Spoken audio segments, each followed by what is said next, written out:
let's take a minute to look at bobbin tensioning and threading. The bobbin is in the bobbin case right here, so I'm going to grab that. I'm going to just pull on that lever and pull straight out of the machine, and that will let me have both the bobbin case and the bobbin. And then I'm just going to dump that bobbin into my hand and pull the thread out of the bobbin case. Now I'm going to take a look at this. If it is less than half full, maybe a third full, depending on what kind of jobs I'm running, I may decide to throw this out. Bobbin tension is pretty important with embroidery, and it kind of varies as you run through a bobbin. The start of the bobbin is going to be a little bit different by the time you get done with it. Bobbins tend to weigh a little bit less as they empty, so that's where some of that comes from. What kind of bobbin should you use? I recommend a continuous filament polyester bobbin. The spun ones I'm not as much of a fan of. The other options you may run into, there are cardboard sided and plastic sided and ones with magnets, so you can kind of only get them in one way. That's up to you. I've run lots of different ones with success, some of them less so. Ones that I've had some trouble with, some of the sideless bobbins, the wax buildup on them can be a little bit rough. By the time that you're done, you've got a big chunk of wax, and it kind of varies by brand. So find one that works well for you. I do very well with the plastic sided ones. I've done well with cardboard ones. Now, some of the issues that I may have found with some of these, you can find ones that are overwound. So as they wind up, they get a little bit too big around, and when you put them in the bobbin case, they just pull really hard. Those you can ease through by just casting some off before you put them in, and then they work really well. I have had some that as they were overwound, instead of getting bigger around, they just got deeper. So if you put them in the bobbin case and you test them, they feel fine, but as soon as you put them in the machine, they're rubbing against both the back of the machine and the inside of the bobbin case, and then they don't pull. And if you don't have that thread pull, you can't pick up a stitch. It kind of locks it into place, and that can cause you issues too. So keep an eye on both of those. A couple of other issues I have had, I was trying a bobbin that was a plastic bobbin, and it was eccentric. The sides were just slightly off from the middle, and that caused me issue because as it would roll, one side would hit and then the other, and it wasn't centered, it wasn't perfectly circular, it was eccentric, and that is not how bobbins are supposed to work. So if you kind of cast off and you feel that in the bobbin case, just keep an eye on that. All right, so we have the bobbin out of the bobbin case. How do we clean the bobbin case? Because that's very important before you put a new one in and start testing it.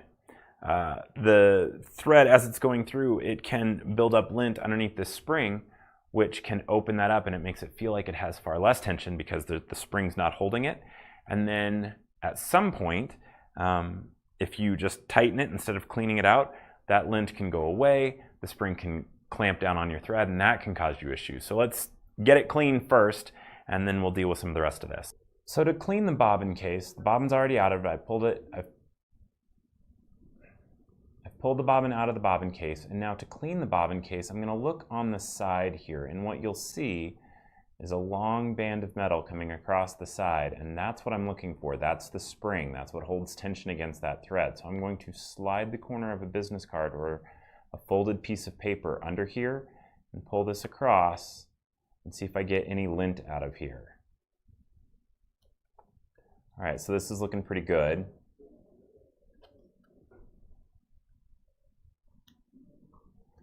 Now I'm going to take just some canned air and blow this out. There we go. And now I'm ready to rethread my bobbin case. So when I do that, I'll take a new bobbin and I will cast some off.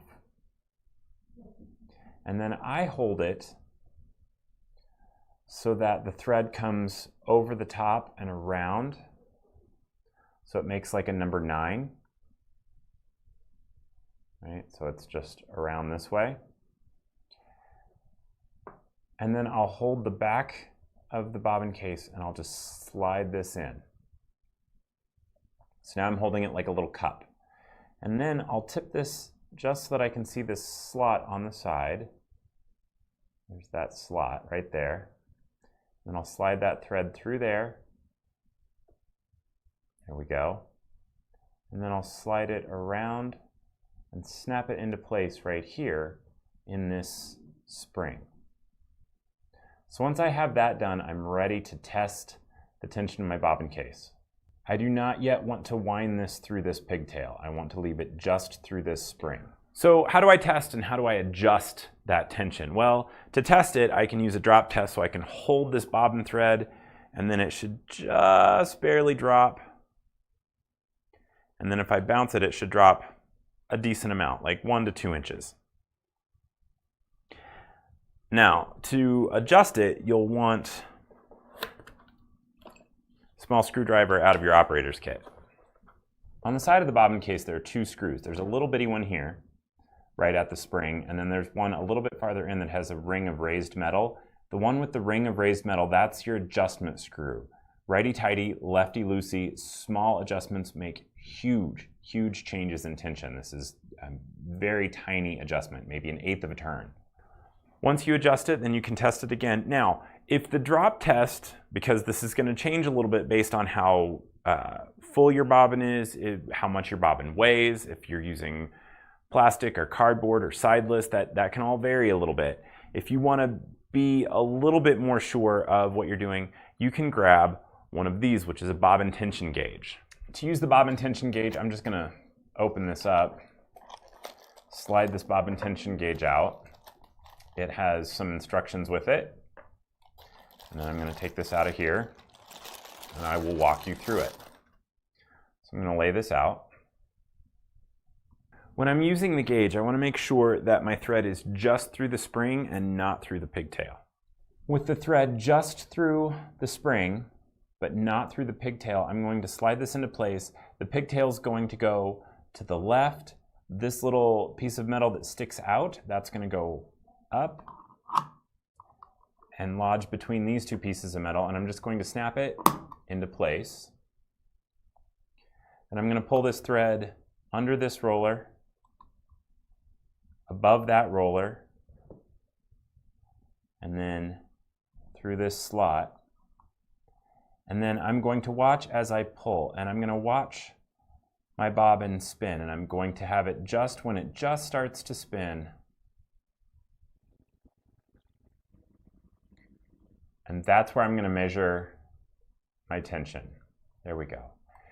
If you pull very quickly, it's going to look like it has much harder tension, much tighter tension than you really do. So I want to pull on it, watch when it just starts to turn, and that's what I'm looking for. If you need to tighten or loosen the tension, you actually have access to the tensioning screw from this side. So I can come in here, righty-tighty, lefty-loosey as needed.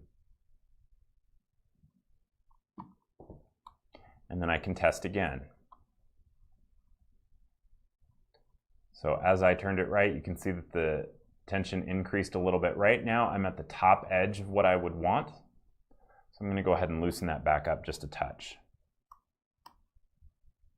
Typically, I would like to see between 15 and 19, or in the range of this gauge, I want to look between 150 and 190, and that's I'm falling right in the middle of that.